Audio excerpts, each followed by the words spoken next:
Siapa dekat sini yang boleh baca surah-surah lazim sahaja, tapi bila nak baca Al-Quran, terus tergagap-gagap? Tuan-puan tahu tak kenapa jadi macam ni? Sebab yang pertama, kita tak mengenal. Yang kedua, kita selalu keliru dengan huruf yang hampir sama bentuk.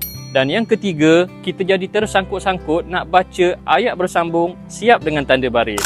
Jadi, kalau tuan-puan pun ada masalah yang sama, saya nak jemput tuan-puan untuk cuba belajar mengaji dengan modul Asas Quran Express. Modul Asas Quran Express ni memang direka khusus untuk membantu orang dewasa yang nak belajar mengaji semula daripada bawah. Dalam modul ni, kami akan kongsikan 3 kunci Quran yang akan bantu tuan-puan untuk kenal huruf, sebut huruf dengan betul dan lancar baca ayat-ayat bersambung siap dengan tanda baris. InsyaAllah, kalau tuan-puan kuasai 3 kunci Quran ni, bacaan ayat Quran tuan-puan pun akan semakin lancar dan tak sangkut-sangkut lagi. Sebagai permulaan, cuba tuan-puan belajar untuk kenal dan sebut 2 huruf yang ramai selalu keliru ni. Kami dah sediakan video untuk tuan-puan belajar.